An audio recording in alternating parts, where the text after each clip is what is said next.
وَإِن يَخْذُلْكُمْ فَمَنْ ذَا الَّذِي يَنْصُرُكُمْ مِنْ بَعْدِهِ وَعَلَى اللَّهِ فَلْيَتَوَكَّلِ الْمُؤْمِنُونَ صدق اللہ مولانا العظیم۔ بارگاہ رسالت مآب صلی اللہ علیہ وسلم میں درود پاک کا ہدیہ پیش کریں۔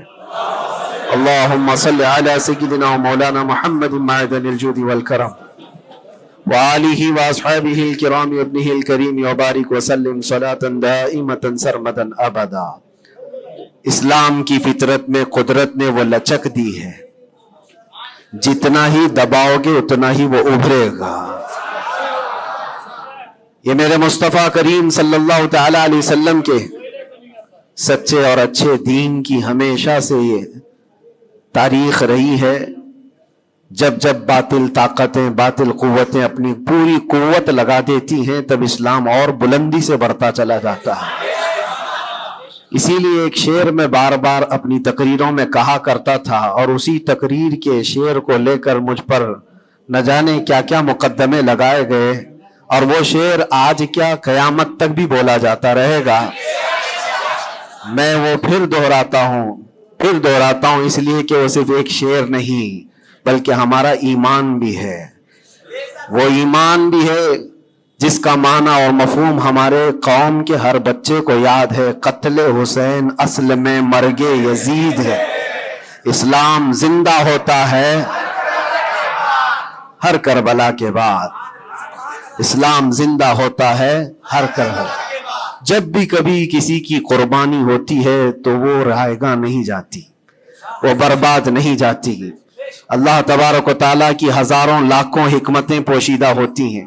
دنیا کو تو صرف اتنا نظر آتا ہے کہ امام حسین اور ان کے بچے میدان کربلا میں کاٹے گئے، مارے گئے، قتل کر دیے گئے، لیکن اس کے پیچھے کی حکمتیں یہ رب العالمین جانتا ہے۔ اور آج تک قوم اس کو سمجھ رہی ہے کہ اسلام میں جو آج ہریالی باقی ہے اس میں خون حسین کا کردار ہے، اور ہمارے ائمہ کرام بزرگان دین نے اس کو اپنے خون سے، اپنی محنتوں سے سینچا ہے۔ لہٰذا میرے عزیزو، آپ سب کو بھی کبھی یہ نروس ہونے کی ضرورت نہیں۔ میں گرفتار ہوا بھی اور واپس اسی جگہ پہنچا جہاں سے ہم آپ کو خطاب کیا کرتے تھے۔ ہزار لوگ یہ سوچتے تھے کہ ممبر پر آپ دوبارہ نہیں کھڑے ہو سکتے۔ ہم نے ان سے یہی کہا تھا، میرا رب تبارک و تعالیٰ چاہے تو تمہاری گردن پہ بھی کھڑا کر دے گا، ممبر پر ہی نہیں، جہاں وہ رب تعالیٰ چاہے کھڑا کر دے۔ اور جب تک اس پروردگار عالم کو منظور نہ ہو، وہ اللہ تبارک و تعالیٰ ہمیں کنارے رکھتا ہے۔ یہ صحابہ اکرام، اولیاء کاملین سب کی تاریخ میں رہا ہے۔ آج بڑی خوشی ہے اس بات کی کہ ہم اسی مسجد میں واپس آپ کے ساتھ جمعہ ادا کر رہے ہیں۔ اس مسجد کی روحانیت اور اس کی نورانیت ہمیں واپس یہاں کھینچ لاتی ہے۔ کئی مہینوں کے سفر بھی ہوتے ہیں لیکن واپس اس مسجد میں آ جاتے ہیں۔ نہ جانے یہاں کے لوگوں کی دعائیں یا یہاں کا کیا تعلق ہے۔ عزیزان گرامی وقار، چند باتیں میں عرض یہ کرنا چاہوں گا کہ قوم کے اندر جو ایک نروس پن ہے، خوف ہے، جس کو دوسرے لفظوں میں اگر میں کہوں تو بزدلی ہے، کس وجہ سے قائم ہے، کس وجہ سے ہے؟ یہ ڈر اور خوف کا ماحول صرف اسی لیے ہے کہ ہر بندہ کمفرٹ زون میں جینا چاہتا ہے، آرام اور عیش کی زندگی میں جینا چاہتا ہے۔ ہر ایک نے اپنے اوپر دنیا اتنی لاد لی ہے، اپنے اوپر دنیا کو اتنا سوار کر لیا ہے کہ اس سے نکلنا اس کے لیے مشکل ہو جاتا ہے۔ اور اسی وجہ سے اللہ کے نبی صلی اللہ تعالی علیہ وسلم ارشاد فرماتے اپنے صحابہ کو بھی کہ جب تمہارے اندر بیل کی پونچھ پکڑ کر کے کھیتی باڑی کرنے کی عادت آ گئی اور تم گھوڑے کی پیٹھ چھوڑ چکے ہو تو سمجھ جانا کہ دوسری قومیں تم پر حکومت کرنے لگ جائیں گی۔ آج بیل کی پونچھ پکڑ کر کھیتی باڑی کرنے کا مطلب صرف یہ نہیں ہے کہ کسان بن جائے، سب کا حال یہ ہے کہ ہمیں دنیا جمع کرنا ہے، دنیا جمع کرنا ہے، اور اس دنیا جمع کرنے کے چکر میں اس کی پوری عمر ختم ہو جاتی ہے، لیکن وہ حسرت پوری نہیں ہوتی، وہ حسرت پوری نہیں ہو پاتی۔ جتنی چیز کی تمہیں ضرورت تھی وہ تو حاصل ہو چکا تھا، لیکن اس سے زیادہ کی طلب میں ہم بھاگتے ہی رہے. ہم یہ نہیں کہتے کہ آپ گھر نہ بنائیں، ہم یہ نہیں کہتے کہ آپ اچھے کپڑے نہ پہنیں، سب کریں، لیکن کم از کم اس بات کا خیال رکھنا چاہیے کہ اس دنیا کی کمائی میں اور اس کی طلب میں کہیں ایسا نہ ہو کہ میرا دین چھوٹ جائے، ایسا نہ ہو کہ اللہ کے نبی صلی اللہ تعالی علیہ وسلم سے جو میری محبت ہے اس میں کمی آ جائے. یاد ہے آپ کو ایک حدیث پاک، اللہ کے حبیب صلی اللہ علیہ وسلم ارشاد فرماتے ہیں کہ مجھے میرے اس بات کا خوف نہیں ہے کہ میری امت مشرک ہو جائے گی، کافر ہو جائے گی. حضور پاک صلی اللہ علیہ وسلم فرماتے ہیں مجھے اس بات کا ڈر نہیں ستاتا کہ میری امت مشرک ہو جائے گی، کافر ہو جائے گی، مگر اس بات کا اندیشہ لگا رہتا ہے کہ میرے بعد تم پر دنیا پھیلا دی جائے گی اور دنیا سمیٹتے سمیٹتے تم اللہ اس کے رسول کو بھول جاؤ گے.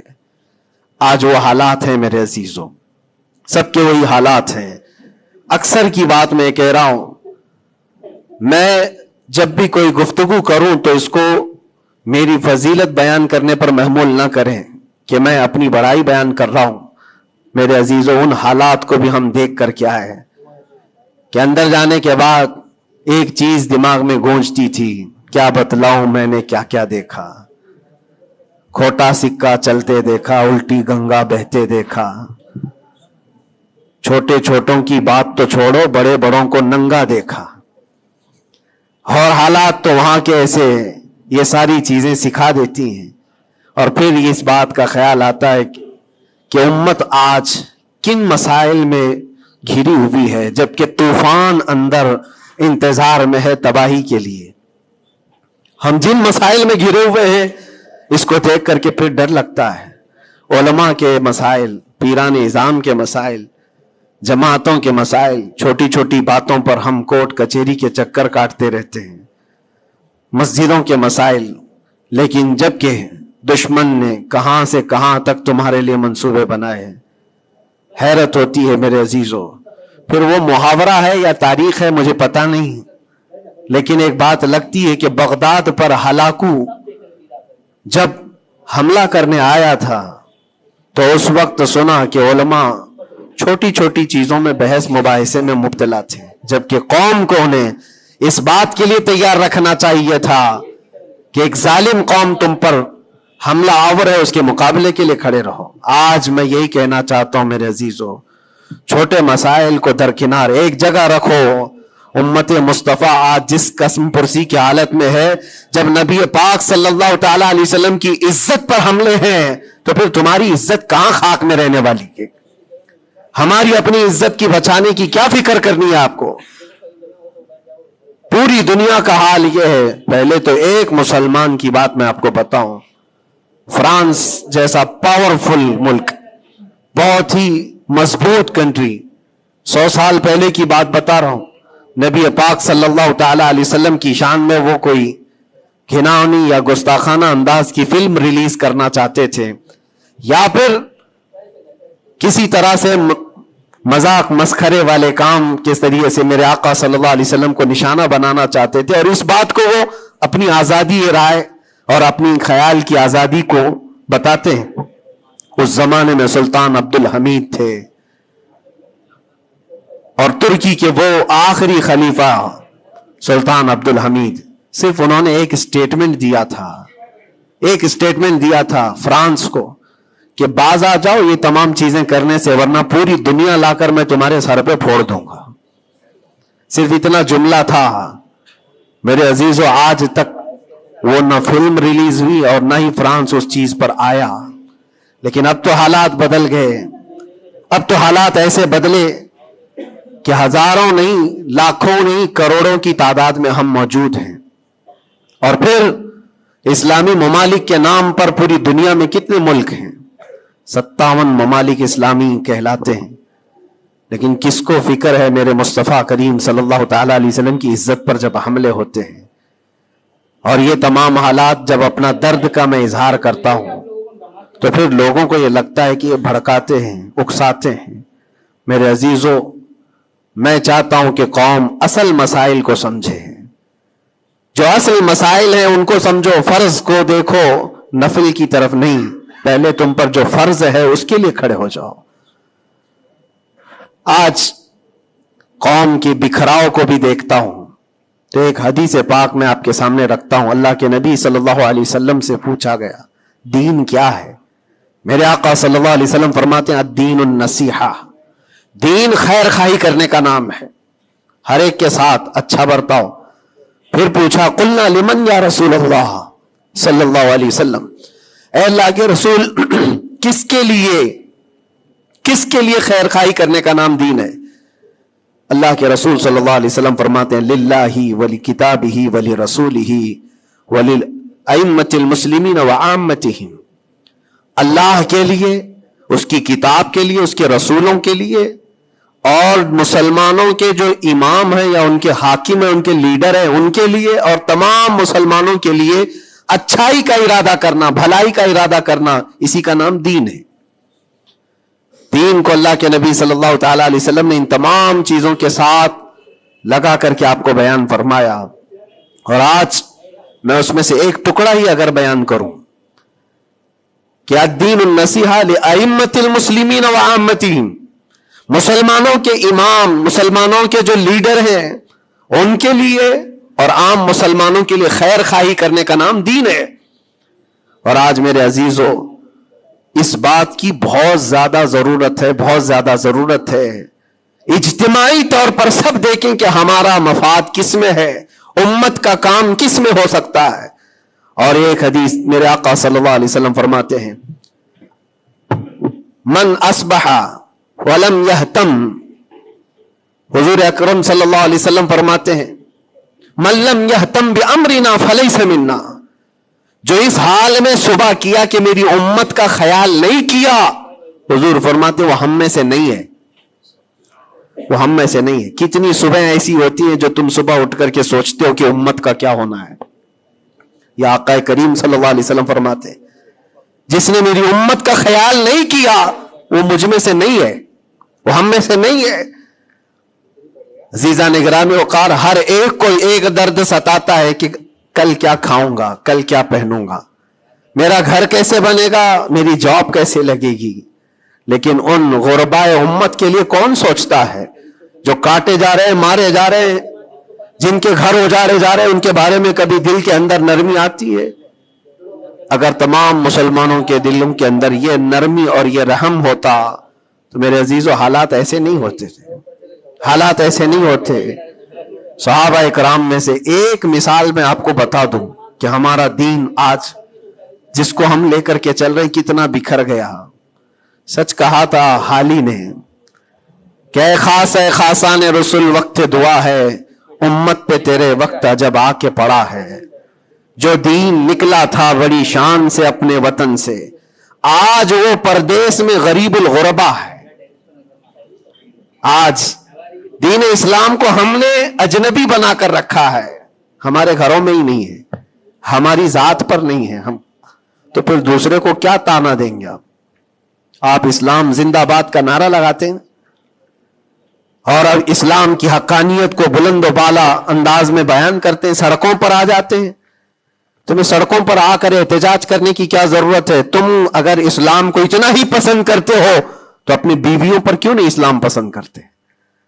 اپنی بچیوں پر، اپنے گھر والوں پر اسلام کو کیوں نہیں پسند کرتے؟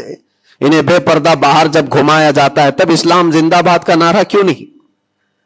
یہ شادی ہال میں کبھی جا کر دیکھیں، یہ پارٹیوں میں جا کر دیکھیں، اندازہ بھی نہیں ہوتا کہ یہاں مسلمانوں کا جم غفیر ہے.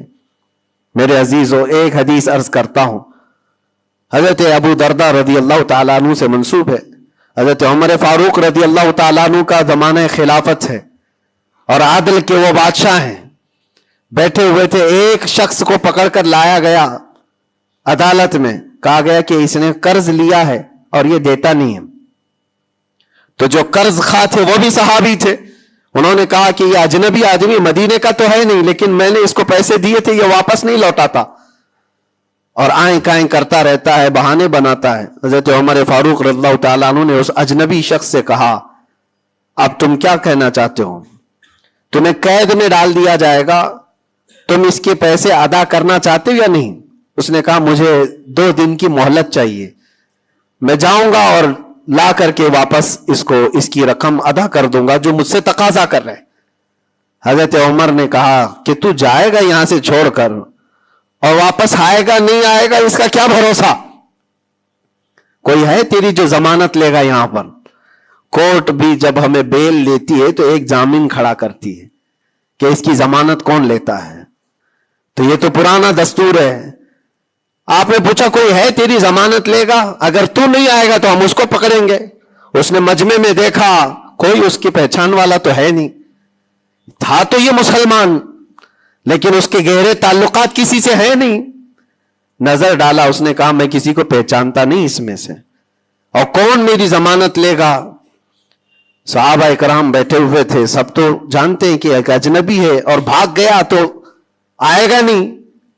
لیکن اس کے باوجود ایک صحابی ہیں حضرت ابو درداء, کھڑے ہوتے ہیں, کہتے ہیں امیر المومنین میں اس کی ضمانت لیتا ہوں, میں اس کی ضمانت دیتا ہوں. کہا تم جانتے ہو اس کو؟ کہا جانتا تو نہیں, اتنا ہے کہ یہ مسلمان ہے, اتنا ہے کہ میرے آقا صلی اللہ تعالی علیہ وسلم کا غلام ہے. کہا کہ اگر یہ واپس 2 دن کے اندر نہیں آیا تو ابو درداء نے کہا امیر المومنین آپ مجھے گرفتار کر سکتے ہیں, میں اس کی جگہ پر قید میں چلا جاؤں گا. تو آپ نے لکھوا دیا اور اس شخص کو چھوڑ دیا, جاؤ 2 دن کا تمہارے پاس ٹائم ہے, لوٹ آ جاؤ. وہ چلا گیا. لوگوں میں تو یہی مشہور تھا, ایک بار جو چھوٹ گیا وہ عدالت سے واپس کہاں آتا ہے, کب وہ کسی کے شکنجے میں آئے گا. 2 دن کا وقت گزر گیا اور شام ہو گئی, وہ آیا نہیں. مغرب کا وقت تھا, اس سے پہلے امیر المومنین نے کہلا بھیجا کہ ابو درداء سے کہو کہ اپنی گرفتاری دے دے. جس کی وہ ضمانت لیا تھا وہ آیا نہیں ہے. عدالت پھر سے لگی. قرض خواہ جنہوں نے قرض دیا تھا وہ بھی تھے, اور حضرت ابو درداء کو لایا گیا. کہا کہ میں تیار ہوں. وہ نہیں آیا, لیکن ابھی عدالت ختم ہونے سے پہلے دیکھا کہ وہ شخص واپس لوٹ آیا, مال بھی لے کر کے آیا, اور کہا کہ امیر المومنین مجھے تاخیر ہو گئی, میں معافی چاہتا ہوں, راستہ ایسا تھا ویسا تھا, لیکن میں لوٹ آیا اور جس کی یہ امانت ہے وہ واپس کرتا ہوں. حضرت عمر فاروق رضی اللہ تعالیٰ عنہ نے فرمایا ٹھیک ہے, جس کا قرض ہے, جس کے تم نے لیے تھے اس کو لوٹا دو. اس نے جب وہ قرض خواہ جو صحابی تھے ان کو لوٹانے کی بات کی کہ آپ کی امانت آپ لے لیں, تو کھڑے ہوئے اور کہا کہ میں معاف کر دیتا ہوں, جو تو نے لیا تھا اس کو میں نے معاف کر دیا, جاؤ. تو حضرت عمر فاروق رضی اللہ تعالیٰ عنہ فرماتے ہیں کہ پھر یہ مجلس دیکھی تو اس اجنبی شخص سے پوچھا تو چاہتا تو بھاگ جاتا, تو چھوڑ کر چلا جاتا, واپس نہیں آتا تو کون پکڑ کر لاتا, تو کس علاقے کا ہے یا کہاں جاتا, واپس کیوں آیا؟ جانتے ہو اس نے کیا جواب دیا؟ امیر المومنین آپ سچ کہہ رہے ہیں, میں ایسی جگہ چلا جاتا جہاں سے لوگ مجھے پکڑ کر نہ لاتے, تھوڑی سی رقم ضرور تھی, میں بچا کر کے چلا جاتا, لیکن دل میں یہ خیال آیا کل کو دنیا یہ کہے گی رسول اللہ کے غلام دھوکے باز ہوتے ہیں, کہیں اللہ کے نبی صلی اللہ تعالی علیہ وسلم کے اوپر کوئی انگلی نہ اٹھائے کہ حضور کا غلام ایک مسلمان دھوکہ دیتا ہے. اس لیے میں واپس لوٹ آیا, میرے لیے دنیا حقیر ہے, میرے مصطفیٰ کی نسبت بہت بلند ہے. امیر المومنین نے ابو درداء سے پوچھا کہ اے ابو درداء, تم ایک اجنبی شخص کی ضمانت لینے کو تیار ہو گئے, تمہارے اندر کیا جذبہ آ گیا ایسا؟ ابو درداء نے کہا امیر المومنین میں نے دیکھا یہاں پر حالات ایسے کہ اس کو پہچاننے والا کوئی نہیں, اور اگر ہم میں سے کوئی بھی نہیں اٹھتا تو یہ شخص اور اس کے بعد آنے والی قوم یہ کہتی حضور پاک صلی اللہ علیہ وسلم کے غلاموں میں مدد کرنے کا جذبہ ختم ہو گیا ہے, نبی پاک صلی اللہ تعالی علیہ وسلم کے غلاموں میں مدد کرنے کا جذبہ چلا گیا. کوئی اگر یہ تانا مارتا, اسی لیے میں کھڑا ہو گیا. زیادہ سے زیادہ کیا ہوتا کہ میں قید میں چلا جاتا, لیکن میرے نبی کی ذات پر کوئی انگلی تو نہیں اٹھا سکتا. حضرت امیر المومنین نے اس صحابی سے پوچھا تم نے قرضہ معاف کیوں کر دیا؟ اور عدالت میں مقدمہ کیا تھا, معاف کرنا تھا تو پہلے کر دیتے. آپ نے کہا کہ میں اس کو پہلے پہچانتا نہیں تھا, لیکن یہ جب 2 دن کا موقع لے کر گیا بھی اور واپس لوٹ آیا بھی تو امیر المومنین میرا تو یہ حق بنتا ہے کہ میں اس مسلمان کا قرض معاف کر دوں، اس لیے کہ میرے دل میں بھی یہ خیال آیا کہ اگر میں معاف نہ کرتا تو کل کو دنیا یہ کہتی کہ رسول اللہ کے غلاموں میں معاف کرنے کا جذبہ بھی چلا گیا۔ یہ ہے پورا دین، یہ ہے پورا دین، ایک دوسرے کو معاف کرنے کا جذبہ، ایک دوسرے کی مدد کرنے کا جذبہ اور وعدے کو مکمل کرنے کا جذبہ، یہ کل ملا کر کے دین بنتا ہے۔ عزیزان گرامی وقار، آج جن حالات سے ہم گزر رہے ہیں، ہمارے درمیان نفرتوں کی دیواریں کھڑی ہیں، ایک دوسرے کو سلام کرنے سے بھی کتراتے ہیں، جبکہ مسجد کی صفوں میں شانے سے شانہ لگا کر کھڑے ہوتے ہیں۔ پھر وہ کون سا جذبہ ہے جو مر گیا ہے یا ختم ہونے کو آ گیا ہے؟ زندہ کرو۔ ہم اس نبی پاک صلی اللہ تعالی علیہ وسلم کی امت میں ہیں، اس نبی پاک صلی اللہ تعالی علیہ وسلم کی امت ہے جہاں ہماری جان جا رہی ہو لیکن میرے پڑوس میں کوئی پیاسا ہو تو ہم پانی نہ پی کر اسے پانی پلا دیتے ہیں۔ ہماری یہ تاریخ رہی ہے کہ نہیں رہی ہے؟ صحابہ اکرام کی یہ تاریخ ہے۔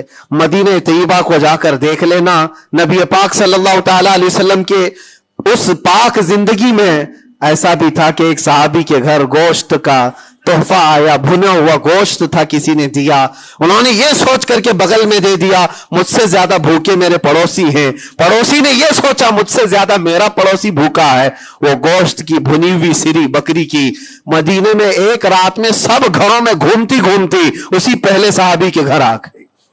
ہر ایک کو یہ خیال تھا مجھ سے زیادہ حق اس کا ہے، ہر ایک کو یہ خیال تھا مجھ سے زیادہ اس کا حق ہے۔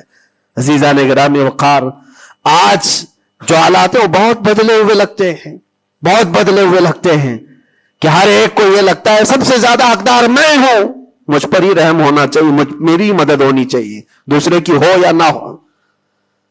یہ تمام باتیں صرف اس لیے کہہ رہا ہوں کہ ائمۃ المسلمین اور عامتہم جو حدیث پاک میں آیا ہے، مسلمانوں کے امام، مسلمانوں کے لیڈر، ان کے بارے میں خیر خواہی کرنا یہ بھی دین ہے۔ اور آج تو جن حالات کو دیکھ رہے ہیں ہم، الیکشن کا ماحول ہے، ہر ایک کی نظر لوگوں کے صرف ووٹ پر لگی ہوئی ہے، اور پھر اس کے بعد پتہ نہیں 5 سال تک تو ڈھونڈتے رہو، پتہ بھی نہیں ملتا۔ لیکن ان حالات میں مسلمانوں کو یہ چاہیے کہ وہ اپنے حق رائے دہی کا پورا استعمال کریں۔ تمہارے کچھ حقوق ہوتے ہیں، تمہارے بھی کچھ مطالبے ہونے چاہیے۔ ہر قوم آج ووٹ دینے سے پہلے اپنے مطالبے رکھتی ہے کہ ہمارے محلہ بڑا خستہ حال ہے، اس کی گٹر بنا دو، اس کے فلاں کر دو، بجلی پانی صحیح کر دو۔ یہ ضروریات زندگی کے مطالبے تو رکھتی ہی ہے، مسلمانوں کے مطالبے کہاں چلے گئے؟ ہمارے حقوق کے بارے میں کبھی بات کیوں نہیں رکھی جاتی؟ اسی لیے میرے عزیزو، میرا مشن تو صرف اتنا ہے، ہمارا لیڈر وہی ہے جو ناموس رسالت کے لیے کھڑا رہتا ہے۔ ہم اس کو لیڈر بھی مانتے ہیں جو میرے آقا صلی اللہ تعالی علیہ وسلم کی عزت کے لیے کھڑا رہے، اس لیے کہ میرے عزیزو ہمارا پورا ایمان یہی ہے، ہمارا پورا ایمان یہی ہے۔ اور آپ کو پتا ہے محمد کی محبت دین حق کی شرط اول ہے، اسی میں ہو اگر خامی تو سب کچھ نامکمل ہے۔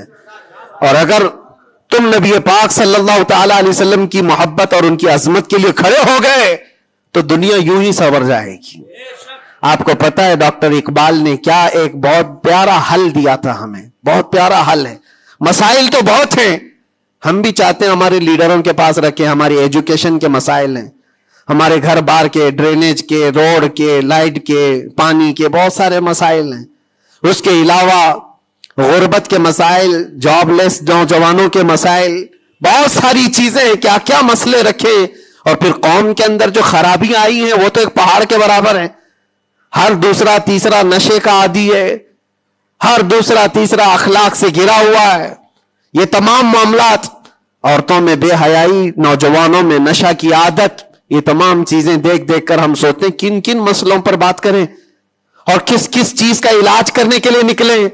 تو ڈاکٹر اقبال نے ایک بات بتائی تھی، وہ دنیا گھوم کر کے آئے ہوئے انسان تھے، وہ پیرس گئے، اٹلی گئے، جرمن گئے، اور وہاں کے قوموں کی ترقیاں بھی دیکھی اور اس کے بعد واپس آ کر کے کہا میں نے اپنی قوم اور حضور کی امت کی ترقی کو بہت گہرائی سے دیکھا، 8-10 سال کا ریسرچ کیا، میں نے معلوم کیا کون سی فیلڈ میں اپنے نوجوانوں کو اتارا جائے تو یہ کامیاب ہوں گے، کون سا ایسا میدان ہے جس میں مسلمانوں کو جمع کر دیا جائے تو یہ ترقی میں آ جائیں گے۔ سائنس ہے، فزکس ہے، جغرافی ہے، اسٹرونومی ہے، بہت ساری چیزیں ہیں، کس چیز میں اتارا جائے؟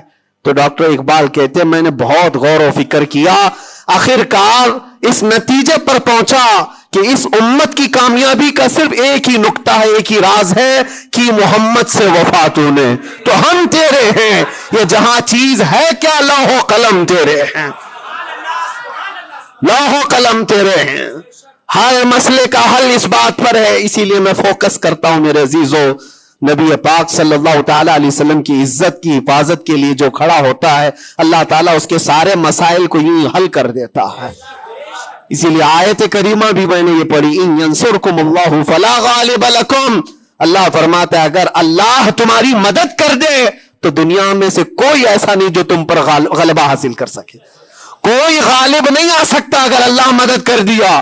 وَإِن يَخْذُلْكُمْ فَمَنْ ذَا الَّذِي يَنْصُرُكُمْ مِنْ بَعْدِهِ، اللہ فرماتا اور اگر اللہ گرا دے تو دنیا کی کوئی طاقت تمہاری مدد نہیں کر سکتی، کوئی طاقت مدد نہیں کر سکتی۔ ایک بات، بہت ساری چیزیں ہم نے سیکھی ہیں، جیل کے اندر کے حالات انشاءاللہ کبھی طویل داستان پوری میں بیان کروں گا، لیکن ایک بندے کو دیکھا تھا، اس کے گھر والے بھی چھوڑ چکے سب، اس کو چھوٹا سا ایک کیس ہے لیکن جیل کے اندر اس کی ضمانت ہوتی نہیں، گھر والے کرانا چاہے تو ہو جائے 4 دن 5 دن میں، لیکن کوئی چاہتا نہیں، تھوڑا سا مانسک سنتولن بگڑتا چلا گیا، دماغی توازن کھونے لگا۔ ہوتا کیا تھا سنو، وہ ایک نارمل نوجوان تھا اور مہینہ گزر جاتا کوئی ملاقات کے لیے بھی نہیں آتا گھر والا، تو جیل میں ہنگامہ کرنے لگ جاتا، مار توڑ اور پھر نہ جانے کیسی کیسی حرکتیں، تو جیلر پریشان ہو کر کے اس کے گھر فون لگاتا، اس کے باپ کو کہتا کہ بھائی تم اپنے بیٹے سے ایک بار ملنے تو آ جاؤ، وہ ہنگامہ کر کے رکھا ہے، کبھی ملاقات بھی نہیں لیتے ہو۔ اس کا باپ آیا، آ کر کے ملاقات لیا اور بیٹے نے پوچھا کہ کب چھوٹ رہا ہوں میں، کب نکلوں گا میں؟ کہا بیٹا اس منڈے کو جو ہے تمہاری ضمانت ہو جائے گی، یہ منڈے کو رکھا ہے، ہو جائے گی۔ کہا اچھا ٹھیک ہے۔ اتنا خوشی خوشی سب قیدیوں سے ملنے کے لیے آتا بیرک میں، اے منڈے تو میرا ہو گیا، میں جا رہا ہوں، میرے باپ نے کہا ہے۔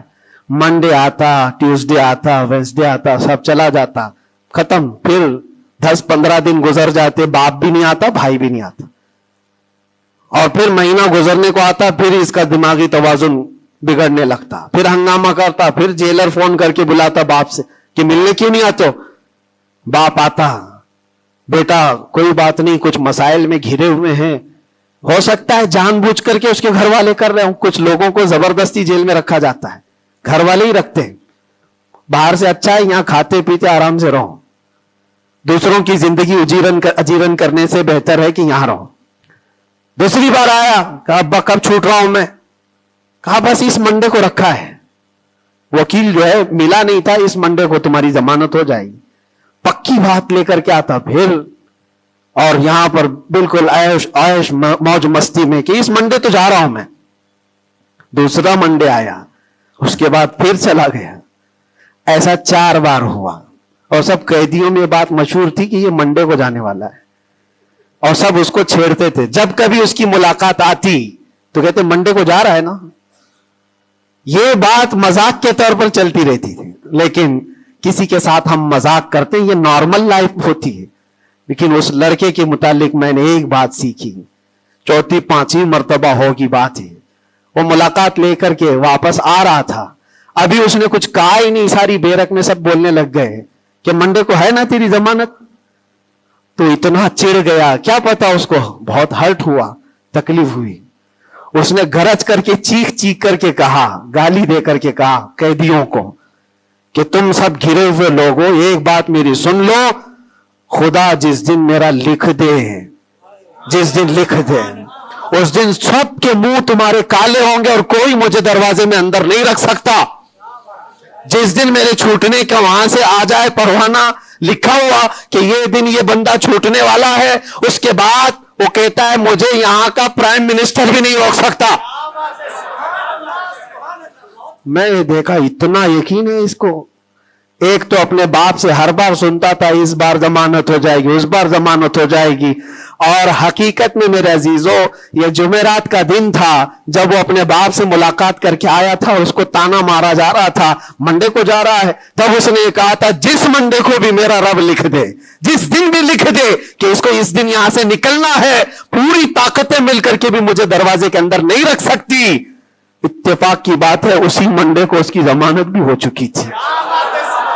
وہ جا بھی رہا تھا, بسترے اٹھایا, سارا سامان اٹھایا اور سب کو پلٹ کر کہنے لگا دیکھا حقیقت میں جو بیل ملتی ہے, جو ضمانت ملتی ہے وہ رب ذوالجلال کے فیصلوں سے ہوتی ہے. یہ یقین اور توکل کی بات میں عرض کر رہا ہوں. عزیزان گرامی وقار, بہت سارے ایسے مسائل ہیں, اسی لیے میں آپ سے کہتا ہوں اگر اللہ مدد کر دے تو کوئی غالب نہیں آ سکتا, اور اگر اللہ تعالیٰ گرا دے تو پھر کوئی مدد بھی نہیں کر سکتا. اسی لیے اللہ تبارک و تعالیٰ کی مدد کس کے لیے آتی ہے وہ بھی قرآن کہتا ہے وَكَانَ حَقًّا عَلَيْنَا نَصْرُ الْمُؤْمِنِينَ. ہم نے اپنے اوپر لازم کر لیا ہے کہ ایمان والوں کی مدد کریں گے. اور ایمان والا ہے کون؟ لا يؤمن احدكم حتى اكون احب اليه من والده وولده والناس اجمعين. میرے آقا فرماتے ایمان کامل اس کا ہے جو ساری دنیا سے زیادہ مجھ سے محبت کرتا ہے. مفہوم حدیث عرض کر رہا ہوں, اپنے ماں باپ, اپنے اولاد, اپنے مال دولت, سارے انسانوں سے زیادہ اللہ کے رسول سے محبت کرتا ہے تو اس کا ایمان کامل ہے. اور جس کے ساتھ ایمان کامل ہوگا اس سے اللہ کی مدد آئے گی, اس پر اللہ کی مدد آئے گی. میرے عزیزو, بظاہر حالات اگر کسی کے ساتھ خراب ہو جائیں تو یہ مت سمجھ جانا. میں اکثر ایک بات محسوس کرتا تھا کہ ظالموں نے جس انداز میں بے قصور لوگوں کو بھی قید کیا اور ہمیں بھی زبردستی جن حالات سے گزارا گیا, پھر کبھی عرض کروں گا انسانی فطرت ہے, کبھی کبھار بکھر جاتے ہیں. تقاضا بشریت کے اعتبار سے گھبراہٹ تو ہمیں بھی ہوتی تھی, پھر تاریخ یاد آتی میں پہلا تھوڑی نہ ہوں. سیدنا حضرت مظفر حسین کچوچوی رحمت اللہ علیہ فرماتے تھے مظفر کو مقید نہ سمجھ ایسے یاد, میری اسیری بھی سنت آبائی ہے, میرا یہ قید ہونا بھی میرے آبا و اجداد کی سنت ہے. بزرگان دین گئے ہیں اور جیلوں میں رہے اور واپس نکلے, لیکن ایک بات ہمیشہ یاد رکھو, اسلام زندہ ہوتا ہے, بس قربانیاں رائگاں نہیں جاتی, ضائع نہیں ہوتی. اللہ تعالیٰ کی مدد جس کے ساتھ ہے تو بظاہر حالات میں ایسا ہوگا. مجھے اچھی طرح سے پتا ہے, پہلے بھی معلوم تھا, میں نے تقریروں میں بہت کہا بھی تھا کہ مجھے اچھا معلوم ہے کہ میری تقریروں کا انجام کیا ہونے والا ہے, نتیجہ کیا ہونے والا ہے. مجھے کیسی کیسی دھمکیاں پہلے بھی دی گئی ہیں, ابھی بھی ہے. آنے سے پہلے بھی کچھ لوگوں نے کہا تھا اتنا لمبا ہم نے کٹا دیا, اب تو بھول جاؤ گے, وہ شعر پڑھو گے, یہ شعر پڑھو گے, کیسی تقریریں کرو گے. ہم نے کہا میرے عزیزو آپ کیا سمجھتے ہو, مچھلی کے تیرنا ختم ہو سکتا ہے, پرندے کا اڑنا ختم ہو سکتا ہے, شیر کا شکار کرنا ختم ہو سکتا ہے, وہ تو جانور ہے, ان کی فطرت نہیں ختم ہوتی. میں غلام مصطفیٰ ہوں, میری فطرت کیا ختم ہوگی.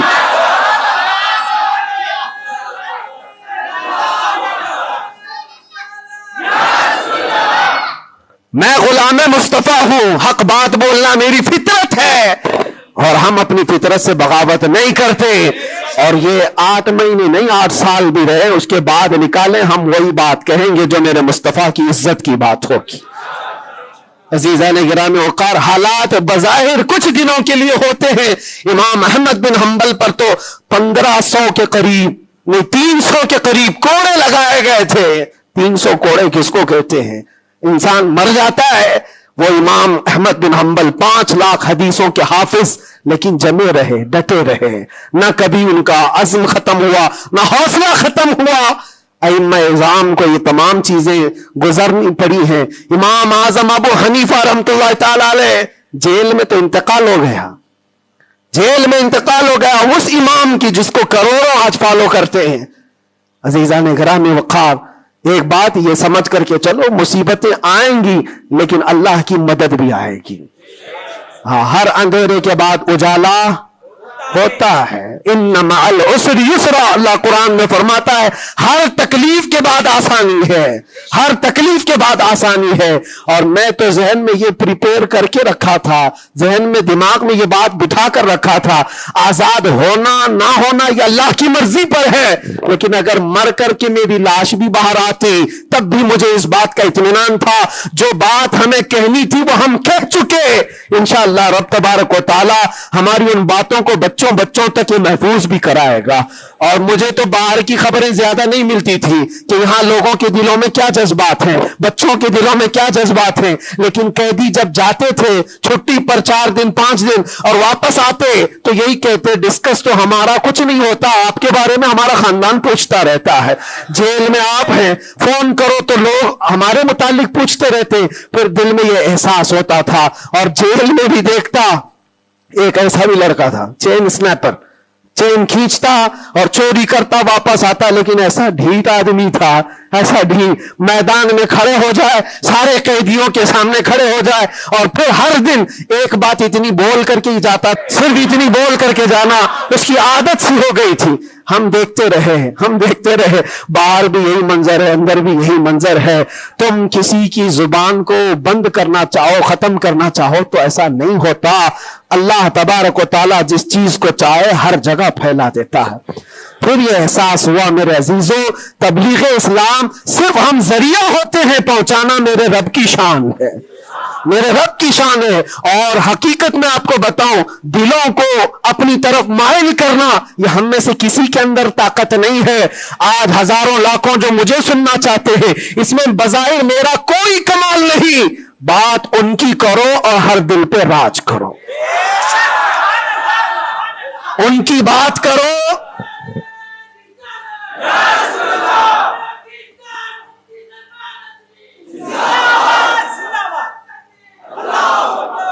اسی لیے آج کے حالات میں آخری باتیں عرض کر رہا ہوں. میں معذرت چاہتا ہوں، آج تھوڑا سا وقت زیادہ ہوا ہے، اس لیے کہ یہ ہماری مسجد ہے اور ہمارے اوپر کوئی یہاں پابندی نہیں ہے. یہاں پر الحمدللہ جو لوگ بیٹھے ہیں 8 مہینے کے بعد سن رہے، 9 مہینے کے بعد سن رہے ہیں، تو تھوڑی کسر میں بھی نکال لوں. اس لیے میں تھوڑا زیادہ وقت آپ کے ساتھ لے رہا ہوں.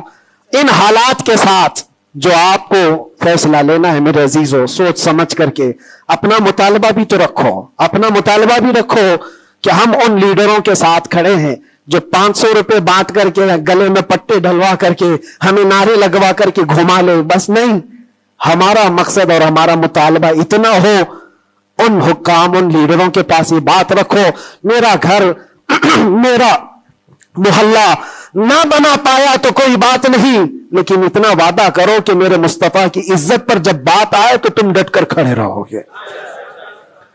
یہ گستاخیوں کا ماحول ختم ہونا چاہیے کہ نہیں ہونا چاہیے. اسی لیے میرے عزیزوں، اور بظاہر ہماری بات یہ ہے کہ ہم سب سے ان لوگوں سے محبت ضرور کرتے ہیں جو قوم و ملت اور ملک کی فلاح و بہبودی اور میرے حضور پاک کی عزت کے لیے کھڑے ہوتے ہیں. ہم ان کے ساتھ ہیں کسی بھی طرح سے. ہمارا تو مقصد، ہمارا مشن صرف اتنا ہے، کسی کی جے بجے کیوں پکارے، کیا غرض ہم کو، ہمیں کافی ہے سید اپنا نعرہ، ہمیں کافی ہے سید اپنا نعرہ یا رسول اللہ. ہم اس مشن کے آدمی ہیں.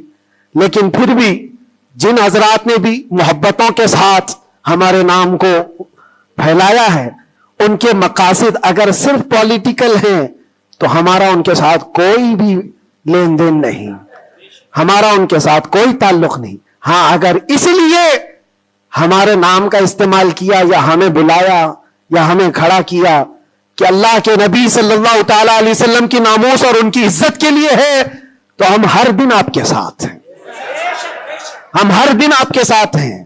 لوگوں کو یہ لگ رہا ہے الیکشن آیا ہے، مفتی صاحب اس لیڈر کے پاس جا رہے ہیں، اس لیڈر کے پاس جا رہے ہیں، یہ سب افواہیں بہت ساری پھیلی ہیں. میرے عزیزوں، تھوڑا انتظار کرو.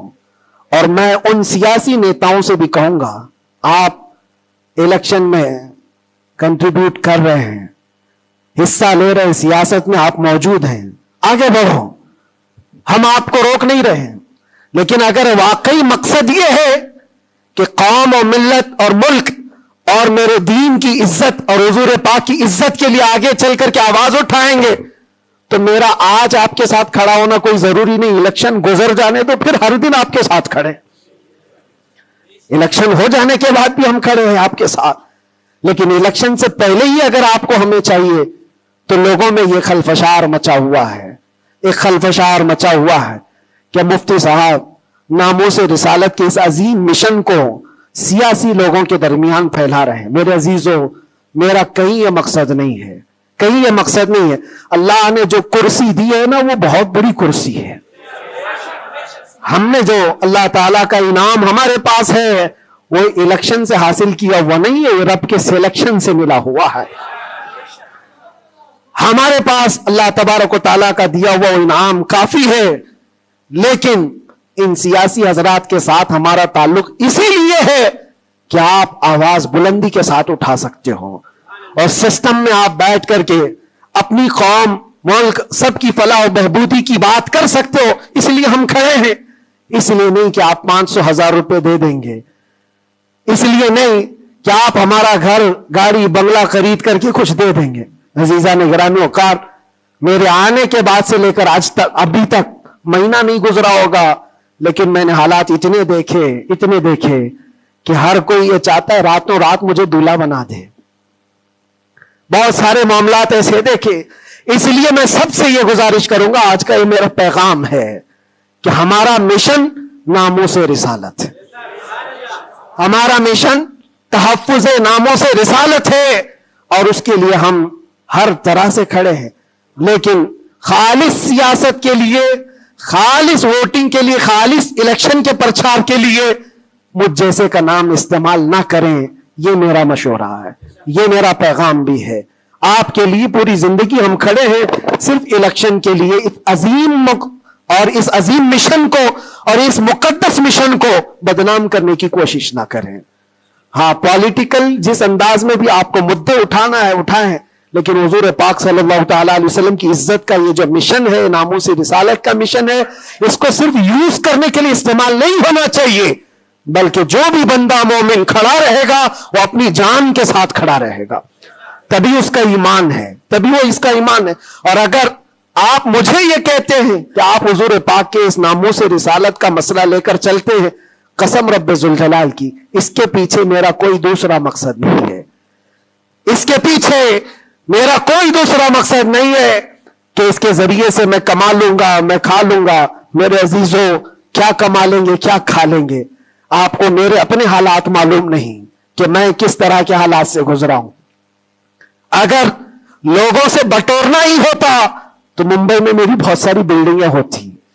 میں تو کرائے کے گھر پہ رہتا ہوں. میرے عزیزوں, میں اس چیز کا قائل نہیں ہوں کہ اس عظیم مشن کو اپنے مفاد اور ذاتی فائدے کے لیے یا دنیا بنانے کے لیے استعمال کیا جائے. میرا اس میں کوئی مقصد پنہا نہیں. مقصد صرف اتنا ہے کہ کل بروز قیامت رسول پاک صلی اللہ تعالی علیہ وسلم کی نظر ہم پر پڑے, تم ہنس کے کہے جانا دیوانہ ہے دیوانہ. بس میرا مقصد یہ ہے, اتنا ہے کہ نبی پاک صلی اللہ تعالی علیہ وسلم کی نظر عنایت ہو, ارشاد فرما دے کہ فرشتوں چھوڑ دو اس کو, یہ میرا دیوانہ ہے. بس اس مقصد کو لے کر ہم چلتے ہیں. اور اللہ کے نبی صلی اللہ تعالی علیہ وسلم وہ عظیم غیرت مند رسول ہیں. میں نے دیکھا میرے عزیزوں, دنیا مجھ سے چھوٹ گئی تھی, ہر طرح کے رابطے بند تھے. میں گھر سے بھی بات نہیں کر سکتا, بچوں سے بھی بات نہیں کر سکتا تھا. مجھے اندھیری کوٹھری میں رکھا گیا تھا جہاں سے آسمان بھی نظر نہ آئے. کئی دن گزرتے رہے, لیکن قسم ہے اللہ رب العزت کی, اس کے ذات کی, اس رسول پاک صلی اللہ علیہ وسلم سے جس سے ہم محبت کرتے تھے, انہوں نے ہمیں تنہا نہیں چھوڑا. میرے مصطفیٰ نے تنہا نہیں چھوڑا. ہم نے جو وہاں دیکھا ہے وہ بیان سے بھی باہر ہے. کسی دن نہ پھسلنے دیا, کسی دن نہ بہکنے دیا, کسی دن نہ ٹوٹنے دیا. جس طرح مضبوطی کے ساتھ کھڑے تھے باہر اسی طرح کھڑے رہے. ورنہ تنہا رہتے وہاں پر آدمی ڈپریشن کے شکار میں پاگل ہو جاتے. پاگلوں کا پورا ایک یاد بنا ہوا ہے. لوگ اپنے ذہنی دل اور توازن کھو چکے ہیں، پیشاب پخانے ان کے کپڑوں میں ہونے لگتے ہیں۔ پاگلوں کا یاد ہے لیکن ان کو حکومت چھوڑتی نہیں ہے، جو جیل میں پاگل ہو گئے ان کے لیے بھی ایک یاد ہے۔ ایسے کتنے لوگ ہیں ان کو دیکھ کر گھبراہٹ تو ہوتی تھی، لیکن پھر تنہائی میں جب میرے مصطفیٰ کریم صلی اللہ علیہ وسلم کو یاد کرتے ہیں تو پھر وہ اپنے چہرے جمال جہاں آرا سے جو مشرف کرتے، جو انعامات دیتے تھے، وہ میرے لیے کافی ہے۔ اس کے بعد پھر کسی چیز کی حاجت نہیں ہوتی تھی، پھر وہ صحابہ کی بات یاد آتی تھی، وہ صحابہ کی بات یاد آتی۔ ایک خاتون مدینے کی جنگ احد میں جن کے باپ شہید ہو گئے، جن کا بھائی شہید ہوا، جن کا شوہر شہید ہوا، بیٹا بھی شہید ہوا، ایک جنگ میں 4 لوگ شہید ہوئے، وہ عورت کہتی ہے مجھے ایک بار رسول اللہ کو دکھا تو دو، میرے آقا سلامت ہے یا نہیں؟ وہ کہتے ہیں صحابہ کہ ہاں وہ سلامت ہے۔ وہ خاتون میرے مصطفیٰ کے چہرے کو دیکھتی ہے اور اس کے بعد کہتی ہے کل مصیبت بعدک جلل یا رسول اللہ، اے اللہ کے رسول آپ کے ہوتے ہوئے ہر مصیبت حل کی ہے، آپ اگر سلامت ہیں تو ہر مصیبت چھوٹی ہے۔ اسی لیے ان کا یہ نعرہ تھا صحابہ کا، ہر ستم ہر ظلم گوارا ہے، ہر ستم ہر ظلم گوارا ہے یا رسول اللہ، بس ایک بار تو کہہ دے کہ تو ہمارا ہے، ایک بار تم کہہ دو کہ تو ہمارا ہے، ہر ستم ہر ظلم ہمیں گوارا ہے۔ اللہ کریم ہم سب کو حضور پاک کی محبت میں جینے مرنے کی توفیق عطا فرمائے۔